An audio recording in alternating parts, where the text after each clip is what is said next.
Tunisha suicide case में आज एक बेहद चौंकाने वाला खुलासा हुआ है। लेकिन इस बीच मुंबई के वलीव पुलिस स्टेशन में तुनिशा की मां पहुंच चुकी हैं। तुनिशा की मां का बयान दर्ज पुलिस कर रही है। मां के साथ तुनिशा के मामा और मौसी मौजूद है। पुलिस तुनिशा के मामा का बयान भी आज दर्ज करेगी। राजीव हमारे साथ हमारे सहयोगी जुड़ रहे हैं। राजीव, क्या ताजा जानकारी, क्या अपडेट? बिल्कुल पंकज, सबसे पहले आपको वो तस्वीरें दिखाता हूं इंडिया टीवी पर सबसे पहले, जहां पर तुनिशा की मां का पहली बार आधिकारिक तौर पर बयान दर्ज हो रहा है।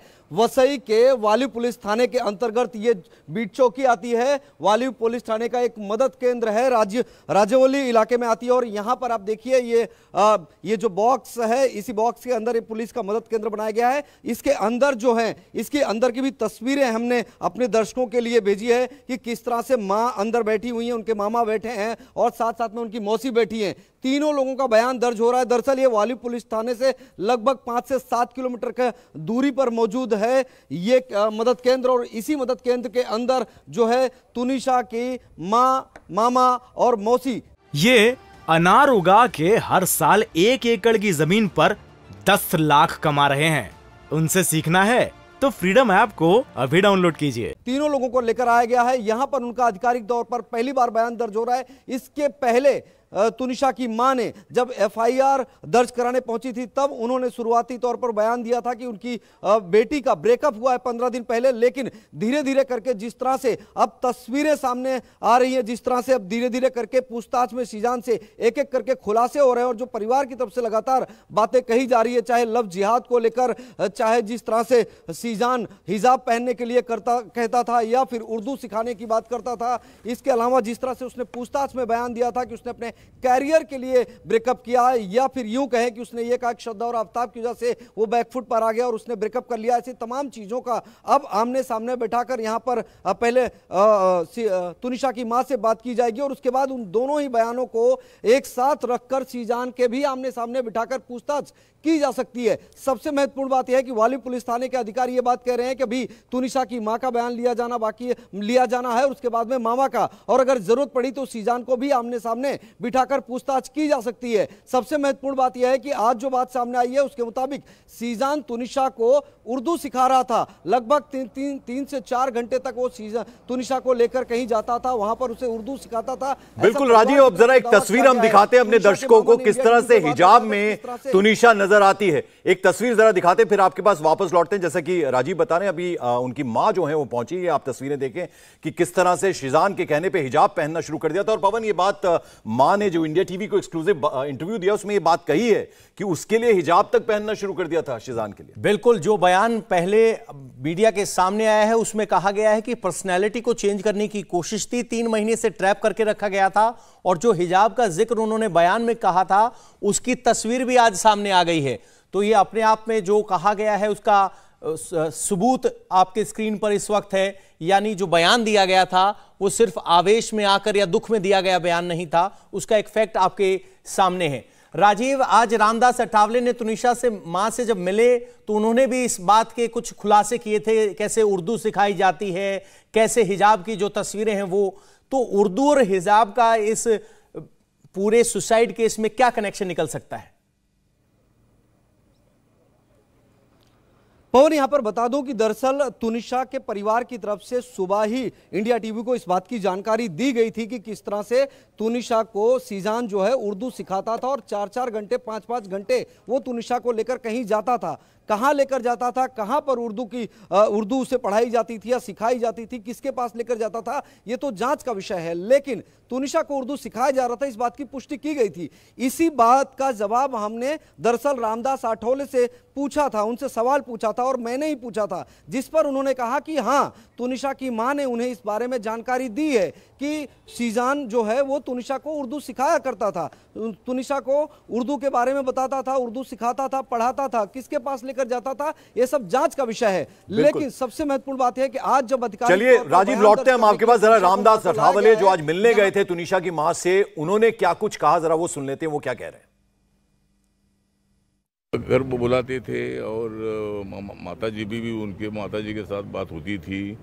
तो 3 महीने से लगातार उनको ऐसा ट्रैप किया था कि वो मतलब एकदम उसके इसमें प्रेम में फंसी हुई थी और एकदम वो फैमिली उनको एकदम मतलब ब्लैकमेल कर रही थी। तो ये उन्होंने माता जी ने बताया है। लेकिन जो भी है, लेकिन जो भी हुआ है ये बहुत बड़ा गंभीर मामला है, बहुत बड़ा सीरियस मामला है और ऐसे केस में ऐसे आरोपी को फांसी की सज़ा मिलनी चाहिए। साहब के बारे में तो मुझे नहीं बताया, लेकिन वो उर्दू उनको जो शिकाया था या उर्दू बोलती थी ऐसा माता जी ने हमको बताया है। लेकिन जो भी मामला हो, मामला तो सीरियस है, मामला बहुत बड़ा गंभीर है। एक लड़की की जो जान चली गई है और जिसके कारण जान चली गई है उनको तो सज़ा मिलनी चाहिए, फांसी की सज़ा मिलनी चाहिए। तो रामदास अठावले कह रहे हैं कि फांसी की सजा मिलनी चाहिए। राजीव, सवाल यह है कि तनीषा की मां ने बताया था किस तरीके से 24 तारीख को वो चंडीगढ़ जाने का प्लान बना रही थी, तो वो क्या बात है कि चंडीगढ़ का प्लान कैंसिल हुआ और ये सब हादसा हुआ? परिवार की तरफ से क्या जानकारी दी जा रही है? देखिए, मैं आपको बता दूं कि जो तुनिशा के घर में काम करने वाली मेड है, रेशमा उनका नाम है, और रेशमा का भी बयान वाली पुलिस ने ऑफिशियली दर्ज किया है।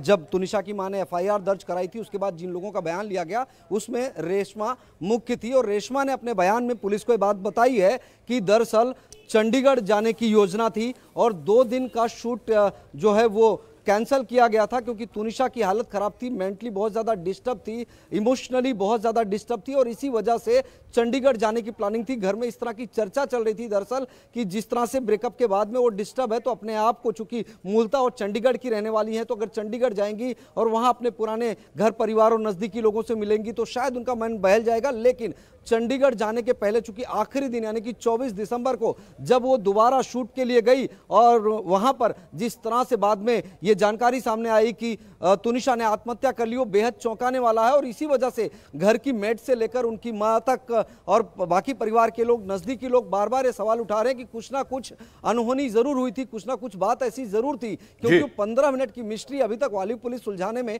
नाकाम रही। आखिर 15 मिनट में क्या हुआ कि लंच हुआ और लंच के बाद में तुनिशा मेकअप रूम में जाती, वहां पर जाकर आत्महत्या कर लेती। बिल्कुल, तो जैसे राजीव आप बता रहे हैं तुनिशा केस में पुलिस की पड़ताल लगातार जारी है और इस मामले में अभी आपको यह भी बताते कि 20 से ज्यादा लोगों के बयान भी दर्ज हो चुके हैं, हर रोज नए नए खुलासे हो रहे हैं। इस बीच बड़ा खुलासा यह है कि जिस दिन तुनिशा की मौत हुई उस दिन शिजान ने 2 घंटे तक अपनी सीक्रेट गर्लफ्रेंड से फोन पर बाकायदा बात की थी।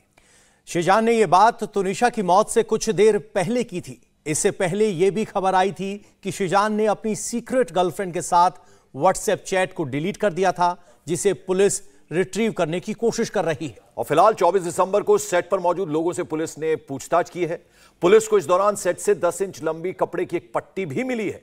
पुलिस ने 3 मोबाइल फोन जब्त किए हैं और तीनों फोन के डेटा को अब बाकायदा खंगाला जा रहा है, तो इससे कई अहम क्लूज बाहर निकल के आ सकते हैं।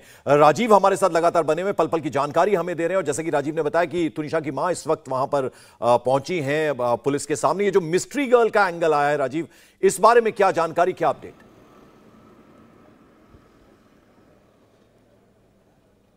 पंकज एक बार सवाल दोहराएंगे। ये जो मिस्ट्री गर्लफ्रेंड की जो मिस्ट्री आई है सामने, सीक्रेट गर्लफ्रेंड की, उसके बारे में जरा कुछ अपडेट दीजिए, जानकारी दीजिए।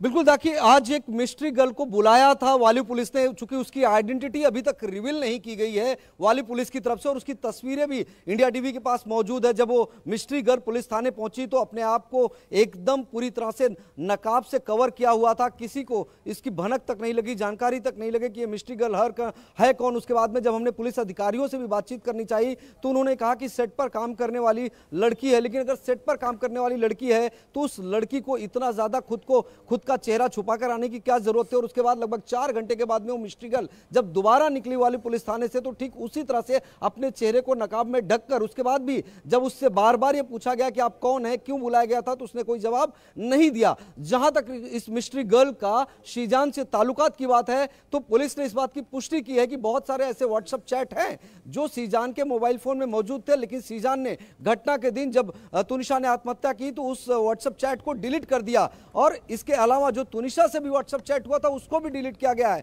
कॉल रिकॉर्डिंग डिलीट किया गया है। व्हाट्सएप चैट को डिलीट किया गया था, उसे रिट्रीव किया गया है और अब तुनिशा केस की जांच तेजी से आगे बढ़ रही है। पुलिस ने अब तक 250 से 300 पन्नों की डिलीटेड चैट को रिट्रीव कर लिया है। यह चैट जून से दिसंबर तक के बीच की है।